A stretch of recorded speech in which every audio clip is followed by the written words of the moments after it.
In this Dragon's Dogma 2 video, we're going to be talking about party composition, what makes a good party in Dragon's Dogma 2. Leading up to the launch of the game, there's a lot of fun things to talk about, get ideas about, to get excited. And this is one thing that I think people, love to theory craft about and talk about. So let's get into what makes a good party in Dragon's Dogma 2. So in Dragon's Dogma 2, your party is made up of 4 characters: yourself, your main pawn, and 2 pawns that you're going to hire from other players. You're going to outfit you and your main pawn and dictate what, vocations you guys are, but otherwise the 2 other pawns that you hire, they're just going to be, whatever vocation they hire. They're going to have what other skills the other players put on them, and they're going to have what other gear the other player put on them, as well as their inclinations and specializations. And we'll get into all that in this video as well. But that's what your party is going to be comprised of. So obviously the first thing that you're going to decide is what vocation to play. This is why we made a vocations video, to help you guys make this decision. There are some Arisen-specific vocations: Mystic Spearhand, Magic Archer, Trickster, and Wayfarer are all Arisen-only specific vocations. So if you want one of those to be in your party, it's going to have to be you, so just keep that in mind. So let's get into the nitty-gritty of what makes a good party in Dragon's Dogma 2, and let's talk about roles first. You typically have a tank, a healer, and then 2 DPS. That's what makes up a group in any 4-player game most of the time, and we'll talk about how that works in this game, and also whether that's absolutely necessary in this game or not. But the first thing let's talk about is mages. So mages are your support caster in the game. They can use offensive spells, but their primary focus is in supporting the group via buffs, via healing, defensive buffs, and offensive buffs, and then tossing out occasional damage dealing spells. So mages are probably the most important party member in the group, in my opinion. And if I could recommend taking one vocation for at least one character in your party, it would be the mage vocation. And that's because they have a core skill called Anodyne that is a AoE heal around them. You'll have seen this in the previews that people have put out and the skill lists that they put out. And this skill heals in an AoE round, and it's the green bubble that you see in the gameplay. And that's super important because it can top you up after fights. It can be used in an emergency inside of fights. Like something hits your group, they can run over to your group, you can call your pawns over, and they can all get healed from that. And it really saves the use of consumables. And you get tons of consumables in the game, so it's not like a huge problem, but it can save the use of consumables, and it can save you from having to distribute all those consumables around to your group so to make sure everyone can heal when they need it. Instead, you can take care of that. And if you decide to play a mage yourself, the upside is that, you can use Anodyne anytime you want very easily to top yourself off. Whereas if your pawn is, or one of your pawn is, you have to call them over to heal you if you need a little top up after battle, because they don't tend to heal you unless you really need significant healing. Now, it's not that you can't run without a mage in your group. You absolutely can, but it just makes things a lot easier because you don't have to, plan all the consumables, manage them, and distribute them amongst your party over and over throughout the game. And as you change pawns in and out of the ones that you can hire from other people, you might forget to pull those consumables out from them, and then you don't have any for your next pawn, etc. So it can just make your life a lot easier. So highly recommend, at least if you're a beginner player, having at least one mage in your group. So the next thing to talk a bit about is the tank role, and the tank in Dragon's Dogma is the fighter class. The fighter is the de facto tank. They have a sword and shield or mace and shield. They go up to big enemies and they block their attacks, preventing a lot of damage. They wear heavy armor in case they mess up, so they don't take as much damage as maybe some other classes would. And they also have a taunt skill that allows them to taunt enemies over to them and keep big bosses on them. And they also have threat generation passively from their augment. So this is a really good class to make sure that your other characters aren't having attention on them.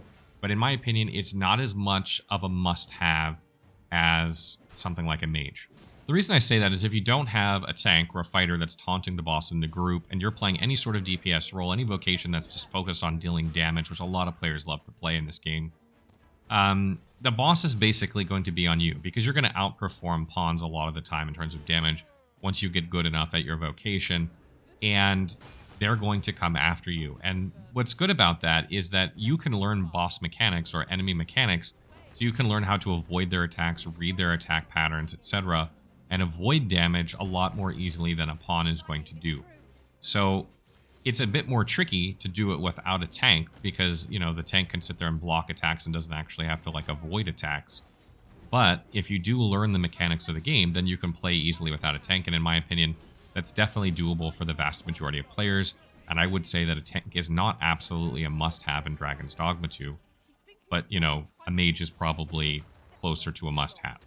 I do want to mention as well that the Trickster vocation is also sort of a pseudo-tank class. They have ways of attracting enemy attention and then distracting them so that enemies are not attacking them, but rather confused about what's going on. So they can be used as a tank. I think Fighter is probably easier for most people. And, you might want to try out Trickster if you want to try the tank role. It looks like an alternate version of it with some other bonuses. So there is that as well, and you could substitute Fighter for Trickster in a lot of cases, and you'd probably be fine as long as you kind of know the ins and outs of how to use a Trickster. So next, let's take a look at the Archer and Magic Archer vocations and why you might want one of them in your group. Obviously, if you're talking about Magic Archer, this is Arisen only. So if you don't play Magic Archer, you will not have a Magic Archer in your group, but you might have an Archer for one of your pawns. Now, there are two really good things about these vocations in Dragon's Dogma, and the first thing is that when you fight flying enemies, they're really good at dealing with that because they can manually aim, they can target them, be difficult to hit these enemies as they're zooming all over the screen. And sometimes, even if you're a mage, you can range them out of the air without difficulty, but other times it's just not as effective as an archer. So you can deal with them more effectively than maybe some classes. And obviously, if you don't have any ranged characters or any, whether they're spellcasting or archers, it's going to take you even longer to deal with flying enemies, ones that stay in the air most of the time. So you probably minimally want at least one character that can deal with flying enemies, and Archer and Magic Archer are a good choice. And again, the second thing that I mentioned is that a lot of these enemies are flying around and you can manually aim at them while they're flying with the Archer and Magic Archer, which is really nice. And mages can't manually aim. Like, they can aim, they can free aim, but an Archer can aim at the head of something and shoot it in the face, or the weak spot, like a dragon in the chest or something. Whereas a mage is just going to cast a spell on the target. So there are advantages and disadvantages. And archers have the benefit of being very precise with their aiming, particularly if you're good at aiming and you have very good aim, you're going to get more benefit out of an archer or magic archer. And then we'll also talk a bit about the sorcerer vocation or having an offensive spellcaster in your group. And I think that's really important to have. It's not a must-have by any means. But what I like about the sorcerer or even setting your mage up as an offensive caster, although I think sorcerer is better for that than mage, but you could do that with your mage if you want. Is that sorcerers tend to have tons of AoE, right? They have these big AoE attacks that hit multiple enemies at once, and they can just wipe out trash packs of enemies very, very quickly, whereas that's not as easy to do if you're a fighter or an archer or even a magic archer, though a magic archer has a little bit more AoE than an archer. So it gives you an AoE option to deal with lots of enemies on the screen quickly. And even though that's not a must, it can help you clear packs of enemies faster, which means that you're out of combat faster and you're moving through quests and through the game faster. So there is a case to be made to have one of those in your group, even though it's not absolutely mandatory.